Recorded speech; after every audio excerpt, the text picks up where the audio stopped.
Can you believe it's been 1 year on the road? Some days I can't. Some days I have to ask myself how a year has passed since I sold my home, my things, and I followed my biggest dream yet. So many things happened over the last year that helped me grow into the person I am right now. I still have so much to learn, but I have overcome so many obstacles, so I hope that my story encourages someone. For those of you just joining my channel, you picked a great video to start with. Hey! My name's Nat. I originally created this channel to document my hiking and backpacking travels for my friends and family across the United States. It grew into a vlog about my daily life and how I managed to live on the road full-time with 3 dogs. 1 year ago, I started my biggest journey yet. I hit the road full-time and set off on an adventure I had only ever dreamed about. To say things went smoothly would be a lie. I try to document the events in my life without going into the crazy details. But lately, a lot of you have asked me to spare no detail. So in year 2, I plan to delve into the ins and outs of what's really happening. I started this journey in a 2005 Ford F-250 and 2009 Palomino Maverick truck camper. My truck was older, but had always been taken care of, so I figured it would be a great first pick. I loved that old Ford. It was paid off, didn't have all the bells and whistles, and it was perfect for what I needed. However, I knew it had a few issues. I think it was an old salt truck because there was a lot of rust on the frame. Initially, that didn't seem to be a big concern, but I later realized that it would lead to some challenges. Little did I know that after 3 short weeks on the road, I would encounter my first major challenge. The truck sagged a little because of the weight distribution, but after talking to the experts, we determined it was okay. But I decided that even though technically the truck could handle the weight, it would be wise to invest in airbags for the rear suspension. Those things saved my life. Fast forward a few weeks. My truck breaks a leaf spring, and the only reason I didn't know was because the airbags had been deployed to 80%. I was in an unknown town with no friends, family, or support nearby. To say God revealed himself during that time would be a misstatement. First, God never left me. He was with me the entire time, and by his grace, I managed to encounter this event in a place where I had everything I needed. Did it go the way I wanted or even planned? No, but when does it ever? After several attempts at finding a mechanic, I landed in a spot that also had an RV shop, a dog-friendly long-term hotel, and I made lemonade out of lemons. After coming to the realization that fixing the 2005 Ford F-250 would be an unwise investment, I set off to find a truck in the absolute worst possible time. New truck inventory was practically non-existent, and used trucks were outrageously priced, even with high miles. I would either have to buy an older truck and run into similar issues as the 2005 F-250, or I'd have to get a loan. Now, to some, that might not be that big of a deal. I had spent the last several years getting out of debt. Selling my house meant I had finally achieved that goal. And after 3 short weeks on the road, I was faced with the daunting reality that I might have to get a loan to carry this truck camper. I did reach a low during that time, but one thing about me is I don't stay in those funks for long. I tend to be pretty optimistic. Glass half full. I did my research, made a pros and cons list, and made a decision and stuck to it, for a period of time anyways. I ended up getting a 2019 Ford F-350 with the 6.7 turbo diesel. It was a dually, it had an 8-foot bed, and it came with the FX4 package. To say this truck was expensive would be an understatement, but because of inventory, I did what I thought was best at the time. The new truck was great. I learned what it means to own a diesel, have 2 extra tires, what DEF means, and how weight distribution really does matter. Things were finally back on track. I set off to some amazing places in northern parts of the country. I visited friends in Montana, and I met some amazing people along the way. The most important part of this was realizing that though I'm alone, it will all work out.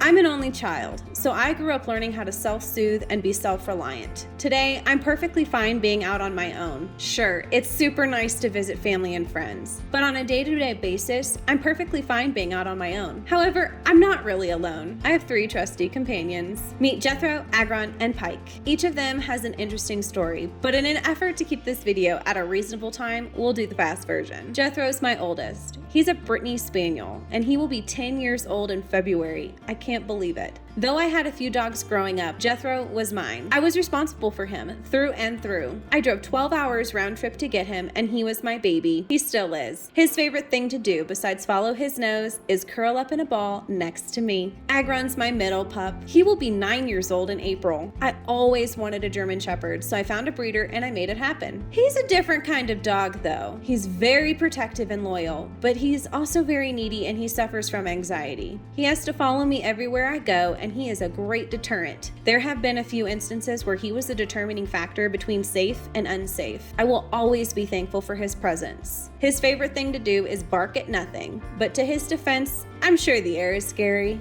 Pike's my rescue. I don't know Pike's birthday or how old he really is, but we claim his adoption day as his birthday. He's probably 7 years old now. However, when I saved him, he was probably about a year old. Pike had been abused prior to his adoption. When I found him, he was living in a crate 100% of the time, and I really struggled rehabilitating him. Adding Pike to my pack was difficult, to say the least, and at one point I wasn't sure what to do. So I did research on how to rehabilitate an abused dog, and the first 2 years, it was touch and go. However, 6 years later, Pike has blossomed into one of the best mannered pups I have, and I couldn't imagine life without him. I really had an amazing time in the new setup. Sadly, I did start to feel limited though. I had a very big rig. If I'm being honest, it was too big. I quickly became resentful to my setup. I couldn't go down most forest roads unless it was a smooth and open path. The weight of my new rig prevented me from doing any form of off-roading, and I started to feel stuck. My experiences shaped my opinions heavily, and the gap between what I wanted to do versus what I could do started to grow. So I made a plan on a completely different rig. My original goal was to get one of those four-wheel pop-up campers or something similar and trade the F350 on something smaller. But just like truck inventory, there wasn't a lot of pop-up campers available at that time. Hindsight is always 20/20. Sometimes I wish I would have waited and bought what I actually wanted from the get-go, but life doesn't always work that way.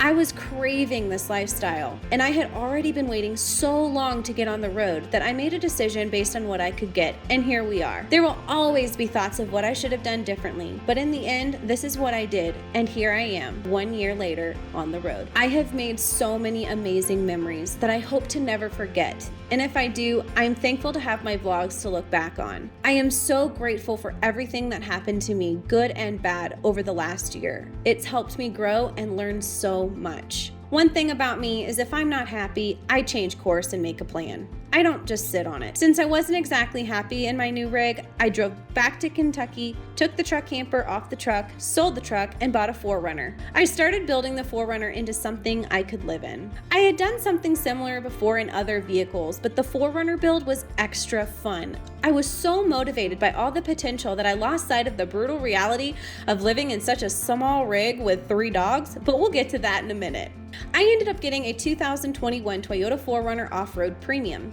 I slowly started transitioning the stock 4Runner into something that was more capable of off-roading, so I upgraded and got a few things. I started off with an SPC adjustable upper control arm, Toytech Boss 2.5 front and rear Aluma series coilovers, a Toytech front differential drop kit, Toytech Super Flex heavy duty rear coils, Toytech rear aluminum 2-inch bump stop kit, Toytech 1-inch body lift kit, Falcon Wild Peak AT3W all-terrain 285 radical tires, Method bronze wheels, Hefty Fab rock sliders, and Baja Design LED light pods. My tent is a Roof Nest Falcon XL, and it sits on a Prinsu roof rack with the light bar add. Now that I've been in the 4Runner for a few months, and winter has sprung itself on me, a common question I get is, do I miss the truck camper? That's a loaded question. I absolutely love my 4Runner, but it is hard to live in during the winter. However, part of that challenge is due to location. I chose not to go south for the winter, so I probably would have had a different outcome if I didn't stay in the colder areas. But overall, the 4Runner is great, but there are a few creature comforts that I miss that the truck camper offered. I work full-time on the road, so for me, the hardest part is not having a dedicated space inside, out of the weather, to work and hang out. Another challenge is the dogs. When the temperatures rise, it's hard for me to leave the dogs in the 4Runner, so in the summer, simply going to the grocery store becomes a chore. However, I try to create routes where the weather doesn't get too hot. Sometimes I can't avoid the heat waves, like in one of my truck camper videos, but overall, I do my best to steer clear of super hot locations in the summer. My dogs are my priority, and I want to make sure that they are safe and happy, so the moment they're not, I change course. I've only been living in the 4Runner for about 5 months, so I don't think that's enough time to give a fair assessment, but I do know that I have ideas on how to make this setup more conducive to my little family. The 4Runner is bare minimum, ultra minimalistic in my opinion. So it's been fun getting creative on storage and maximizing space. One thing that I absolutely love is how much my dogs enjoy riding in the 4Runner. Anytime they see the 4Runner, if we've been on a hike or a walk, they just cannot wait to get back inside. And that really makes it all so much better. As time progresses, I will try different things. This lifestyle is all about figuring out what works and what doesn't work. For example, I got an 8-person standalone tent for when I want to leave camp and come back, go off-roading or whatever I want to do, but I've also been looking into a pull-behind trailer. Life is a journey, so why not test the waters and see what works? After all, there's no point in settling. I am fortunate enough to be in this position, and like with all things, there's going to be sacrifices. When I had a house, there were things about it that I didn't like, just like with my current setup and setups I've had in the past. But overall, the 4Runner is what I want, so as long as I'm having fun, I will continue moving forward.